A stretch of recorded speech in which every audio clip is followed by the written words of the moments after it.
Prosseguindo no estudo da apologética cristã, estamos na lição 2.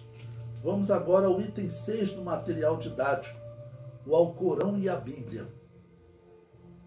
Bom, qual a acusação que normalmente é feita, em relação à Bíblia ou ao Alcorão? Os muçulmanos acusam a Bíblia de ser um livro deturpado. Dizem que o Alcorão é um só no mundo todo.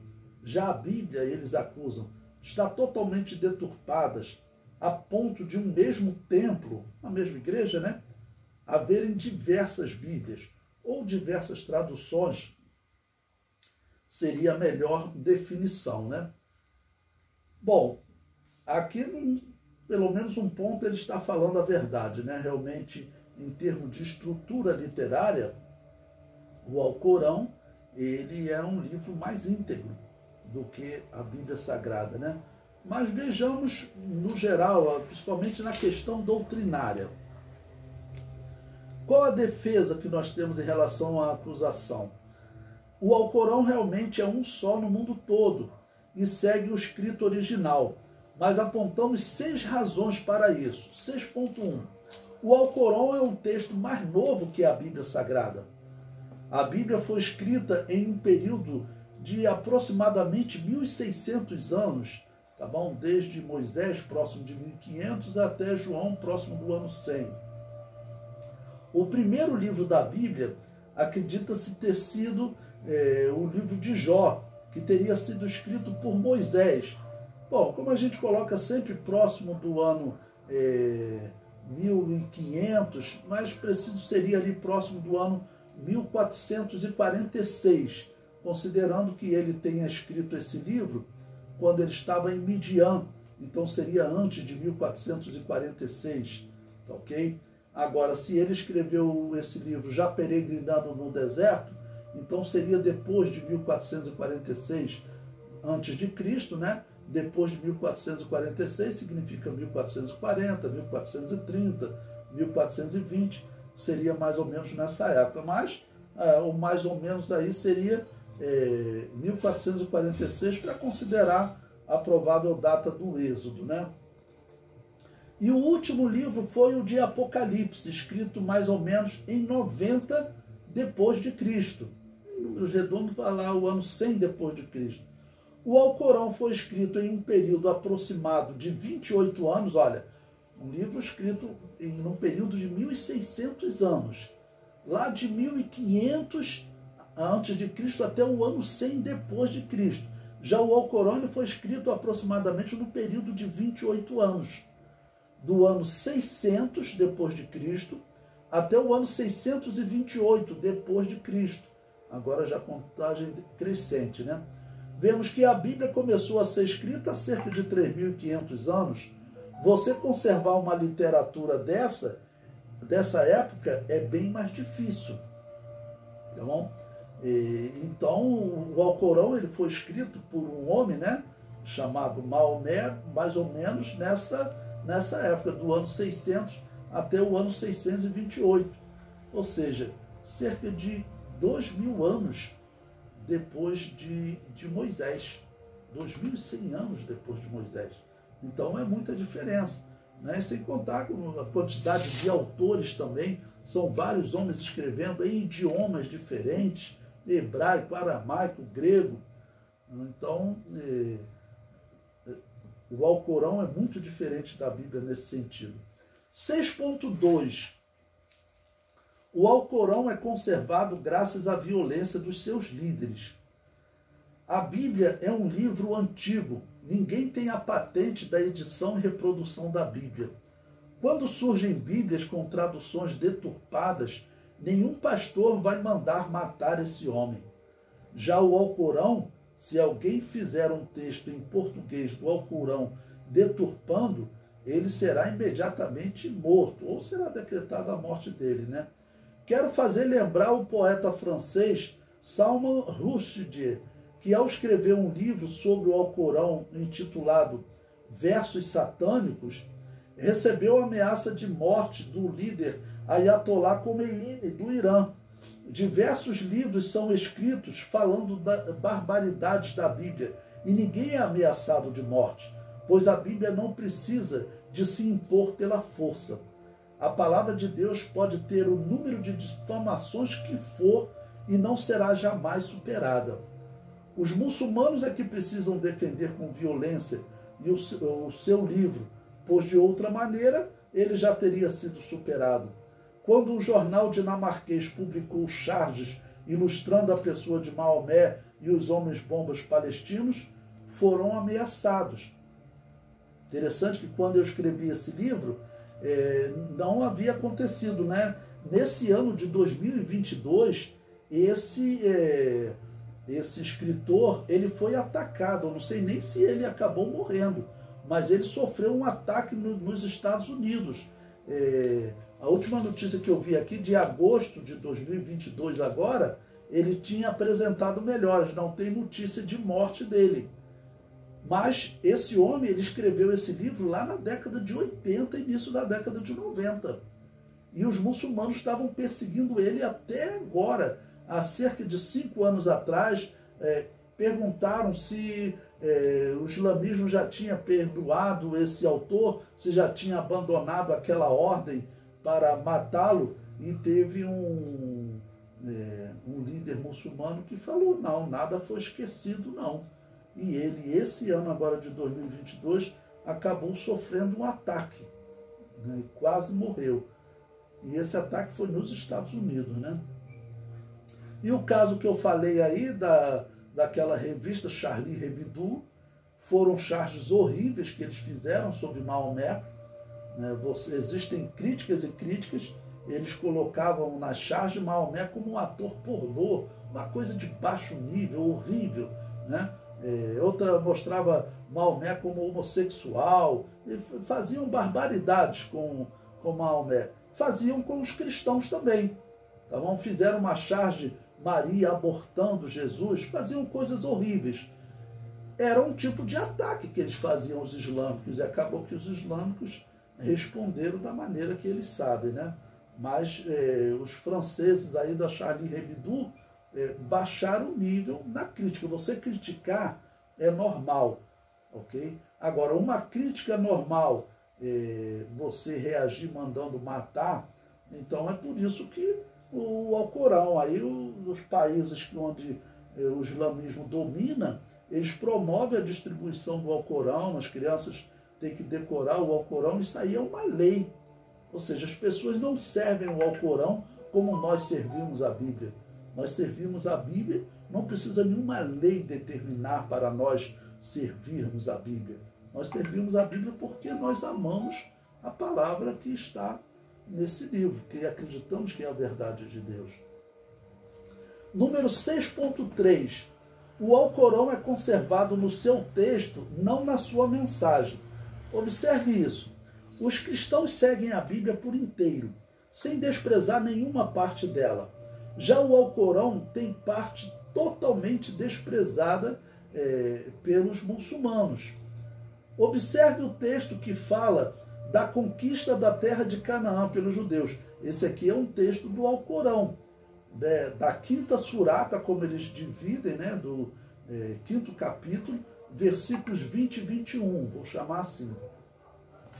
Veja o que diz o Alcorão. Recorda-lhes de quando Moisés disse ao seu povo, ó povo meu, lembrai-vos das mercês e Deus para convosco, quando fez surgir dentre vós profetas, e vos fez reis, e vos concedeu o que não havia concedido a nenhum dos vossos contemporâneos. Ó povo meu, entrai na terra sagrada que Deus vos assinalou, e não retrocedais, porque se retrocederdes, sereis desventurados. O muçulmano que lê esse texto, ele vai ter que fechar os olhos para o que Maomé falou aqui. Porque Maomé teve uma fase da vida dele que ele queria que os judeus recebessem ele como profeta.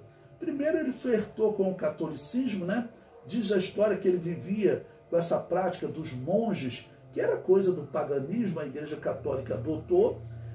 Então, Maomé ficou um período enclausurado como católico, estudando ali textos católicos, até que ele decidiu abandonar o catolicismo e organizou uma religião para ele.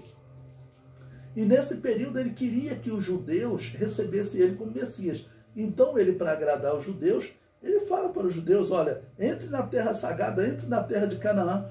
Hoje os palestinos, os muçulmanos que estão lutando por Jerusalém, estão lutando por Canaã, estão lutando pela terra sagrada, eles deveriam então seguir o Alcorão e deixar os israelitas receberem a herança de Deus. Foi isso que Maomé falou. Mas é claro que eles desconsideram essa palavra de Maomé. Um outro trecho, na 10ª surata, versículo 93, ele diz: e concedemos aos israelitas um agradável abrigo e os agraciamos com todo o bem, mas disputaram entre si, depois de receberem o conhecimento. Teu Senhor julgará entre eles pelas suas divergências no dia da ressurreição. Então, ele acabou sendo rejeitado pelos israelitas e ele começou a criticar os israelitas. Mas também aqui uma verdade tem que ser dita. A história comprova que o período que Israel viveu entre os árabes foi um período tranquilo. O problema dos israelitas é quando eles foram viver entre os católicos. Porque desde Constantino, eu recomendo a vocês o livro A Espada de Constantino, que diz como Constantino perseguiu os israelitas, porque desde Constantino que a Igreja Católica, que não é a Igreja Cristã, a Igreja Católica perseguiu os israelitas. Todo o tempo que os muçulmanos dominaram Jerusalém, eles chamavam o judeu de o povo do livro, porque Maomé havia fundamentado as suas profecias, né, ou o seu chamado de profeta no Antigo Testamento judaico. Tá bom? Então, eles chamavam os judeus de o povo do livro, porque eles produziram o livro no qual Maomé se fundamentou. E eles diziam que esse é um povo protegido. Eles viviam bem, não tinham nenhum problema no mundo árabe, eles só tinham que pagar um imposto por eles não serem árabes. Era o que eles faziam, né? E também diz a história que outros cristãos, né, que não seguiam o rito católico e a Igreja Católica começou a perseguir, esses grupos também viviam em Jerusalém em paz. Historiadores judeus, eles relatam que quando os católicos invadiram Jerusalém na primeira cruzada, eles mataram judeus, mataram muçulmanos e mataram também, e cita diversos nomes de grupos evangélicos, anabatistas, grupos diversos que viviam em Jerusalém tranquilamente. Os árabes respeitavam todos. O problema foi os católicos criarem essa guerra santa contra os árabes, e aí até hoje os árabes acreditam que eles têm no cristianismo um rival. E aí nós temos que explicar para os árabes que o cristianismo não é rival dos árabes. O cristianismo nunca perseguiu os árabes. Quem perseguiu os árabes foi o catolicismo, que é o pseudo-cristianismo.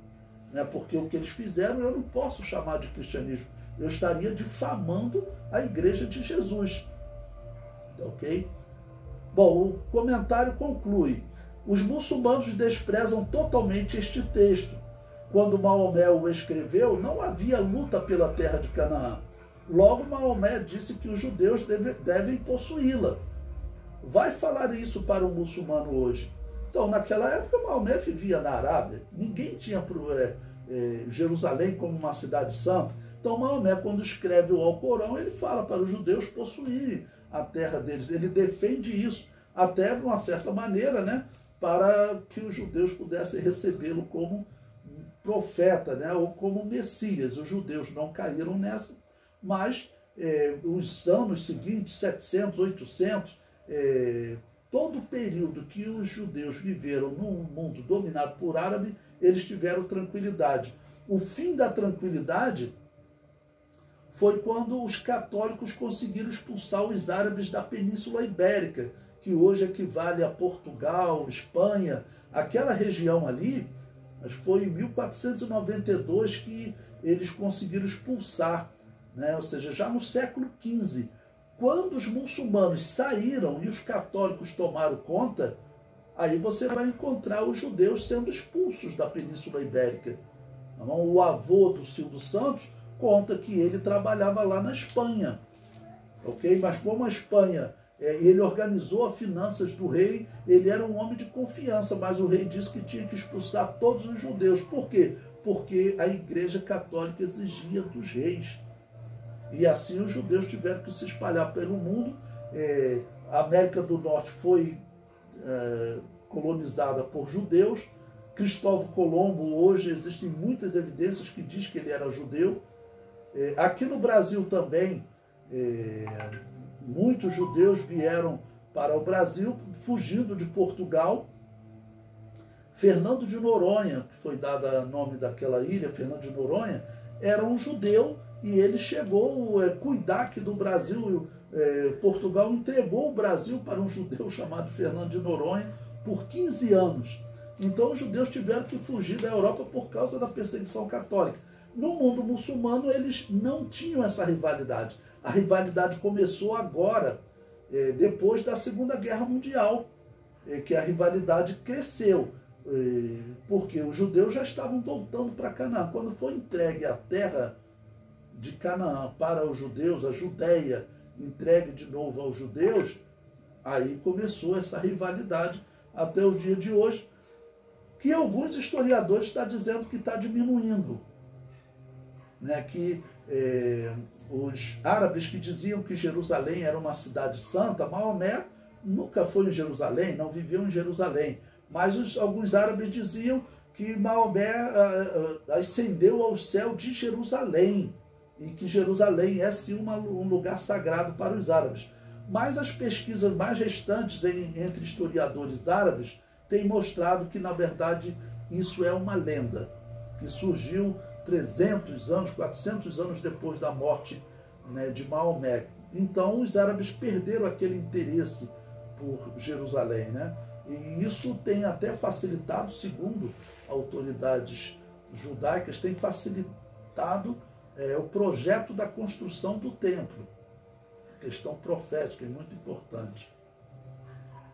O número 6.4 no material didático diz: a Bíblia tem cerca de 40 autores, o Alcorão tem um só. Mesmo a Bíblia tendo 40 autores, não vemos ela entrando em conflito com a fé cristã, como foi visto com o Alcorão no tópico anterior. Mesmo a Bíblia tendo 40 autores, ela tem uma mensagem uniforme. Só Deus para fazer tantos autores estarem em harmonia. O Alcorão não tem essa harmonia. Como eu disse, tem parte do Alcorão que realmente entra em contradição com o que os islâmicos pregam hoje, que Israel deve tomar posse da terra da Judéia, da terra prometida. Número 6.5. O Alcorão é protegido por governos. Nos países muçulmanos é proibido ensinar a Bíblia. Já o Alcorão tem seu ensino obrigatório e seu texto reproduzido pelo próprio governo.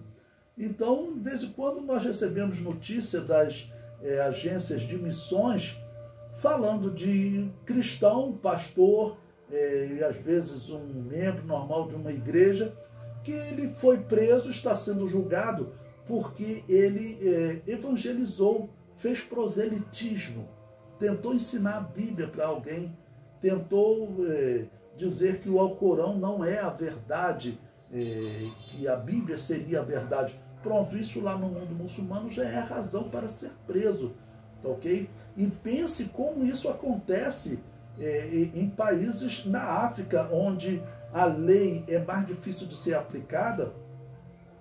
Já recebi diversos vídeos de imagem real de irmão sendo ferido com facão, sendo cortado no facão.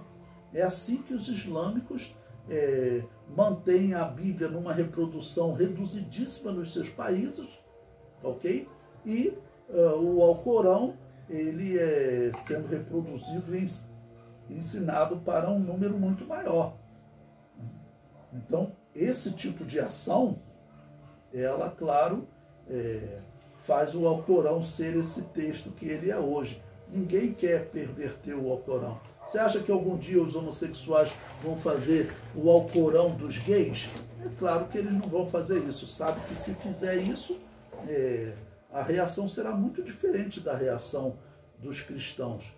Os homossexuais criaram uma Bíblia, né? O Gay James, porque tem a Bíblia do Rei James, né? Então eles criaram uma outra Bíblia gay, já criaram diversas Bíblias.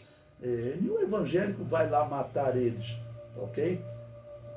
Mas eles nunca vão fazer isso com o Alcorão, porque é como aconteceu com esse poeta francês, que ele estava nos Estados Unidos, olha, foi lá nos anos 90, lá em 1990, vamos botar no número redondo, desde 1990 até agora, passaram-se 22 anos. 22 anos, ou seja, mais de 20 anos depois, um muçulmano foi lá para poder vingar o que o homem tinha falado contra Maomé e contra o Alcorão. Então, isso pode acontecer também se alguém resolver fazer um Alcorão para os gays. Isso eles não vão fazer de jeito nenhum. Número 6.6, o Alcorão não é atacado como a Bíblia. Eu coloco aí, como já vimos, o Alcorão é protegido pelos governos e líderes violentos. Sendo assim, ninguém quer combater o Alcorão. Até o Papa Bento XVI teve que voltar atrás quando fez uma crítica ao Alcorão. Já a Bíblia é o livro mais perseguido da história. O Papa Bento XVI ele voltou atrás com medo de ser morto, porque ele fez uma crítica ao Alcorão dizendo que o Alcorão defende a violência. E os muçulmanos dizem que o Alcorão não defende a violência. E aqui eu vou ser até sincero, vamos dizer, a explicação que os muçulmanos dão para o texto do Alcorão que defende a violência é o seguinte: tem um texto do Alcorão que ele diz, olha, cercai os hereges, né? Cercai os ímpios, né? Os que combatem a verdade que ele pregava, né? E matai-os, pressionai eles. Mas realmente, aí o contexto ele diz, Maomé, ele tinha organizado a sua religião, ele estava com um grupo de seguidores, e esse grupo aumentando, algumas cidades começaram a achar que deveriam matar, exterminar com esse grupo. E como eles estavam cercados, aí Maomé falou para eles, olha, nós temos que lutar, então cerquem eles e matem. Realmente, pelo contexto histórico, foi isso, tá ok? Naquela guerra, Maomé falou isso, realmente, tudo bem, isso é verdade. Mas eu entendo então que os líderes muçulmanos que dizem o Alcorão em tudo ele defende a paz. Ele defendeu a guerra naquele caso ali porque os muçulmanos estavam cercados. O problema é que eles agem no mundo todo hoje como se eles estivessem cercados e tivessem que seguir a palavra de Maomé para matar. E não é isso. Mesmo esse francês, ele não estava tentando matar os muçulmanos. Ele fez uma crítica, tá bom? Já o caso de Maomé lá, eles estavam realmente com o risco de serem exterminados, serem mortos. Então, você, pela sobrevivência, eram nações, eram povos, grupos lutando, aí realmente eu entendo o contexto. Mas então hoje, que os líderes, os ayatolás, eles ensinem aos seus liderados a usar a lei e não usar o facão, usar arma e usar bomba para poder fazer o islamismo ir à frente. Então, esse tópico aqui, que eu dividi aí em 6 subtópicos, tá ok? Falando sobre o Alcorão e a Bíblia, dentro desse tópico que nós estamos defendendo a Bíblia Sagrada. Então, a questão aqui não é acusar o Alcorão, então, porque eu sou sincero, pelo contexto do que eles falam ali, realmente, Maomé mandou matar como uma reação por sobrevivência, ok? Mas, então vamos mudar isso no mundo. Mas será que isso pode acontecer antes da igreja ser arrebatada? Bom, infelizmente, eu acredito que não. Mas durante a grande tribulação vai acontecer. Porque a profecia de Daniel descreve que durante a grande tribulação, Israel e as nações farão uma aliança com um homem, que o Novo Testamento chama de anticristo. E essa aliança, claro, ela marca o início da grande tribulação. Então, o que a igreja deve presenciar, a igreja deve ver preparativos para essa aliança. E esses preparativos nós estamos vendo. O atual presidente, que renunciou, vai ter outra eleição no dia 1º de novembro, ele fez alianças, o Herzog, né? Ele fez alianças até com partidos árabes, coisa que nenhum presidenciável eleito fez aliança com partidos árabes. Então as alianças estão acontecendo. O genro do Donald Trump, que é um judeu, ele já participou de diversas alianças de paz com países árabes, fazendo aliança com Israel. Então as alianças estão acontecendo. Isso é um preparativo, né, para a manifestação do anticristo. Então Israel e os muçulmanos, eles devem ficar nessa intriga, nessas confusões, até a manifestação do anticristo. O mundo deve ser preparado, mesmo pelos obreiros do anticristo que estão aí, o mundo deve ser preparado para a manifestação do anticristo. E essa preparação vai envolver o quê? Vai envolver confusão no mundo, guerras, rumores de guerras. Então o mundo vai se ver numa situação de correr no risco de ser destruído. Hoje, nós sabemos que os países, os 9 países que têm armas atômicas no mundo, eles têm armas para acabar com a vida na Terra diversas vezes, é o que diz os cientistas, né? E nós estamos no momento em uma guerra de uma dessas potências atômicas, que é a Rússia, e que ela está perdendo uma batalha, está perdendo uma guerra que ninguém achava que ela iria perder, mas eles acham que eles estão perdendo. Como especialistas disseram, as armas russas eram atrasadas, eles não investiam mais em armas como os Estados Unidos investiam. Então os Estados Unidos têm armas mais avançadas. Os Estados Unidos estão dando armas aos ucranianos, que está sendo fundamental. Eles botam um míssil lá a quilômetros, e esse míssil vai por um laser e ele acerta numa precisão muito superior dos russos. Então o momento que nós estamos vivendo é um momento que as intrigas devem piorar. As pessoas me perguntam, pastor, a terceira guerra mundial vai acontecer antes do arrebatamento da igreja? Provavelmente não, irmãos. Porque se acontecer uma guerra mundial, agora, certamente vai ter armas atômicas, o mundo vai virar um caos. O mundo vai virar um caos. Então, o provável é que ocorra uma ameaça de guerra, ok? Como está acontecendo agora com a Ucrânia, talvez piore, deve piorar, até o ponto que vai surgir um homem com uma proposta de paz para o mundo.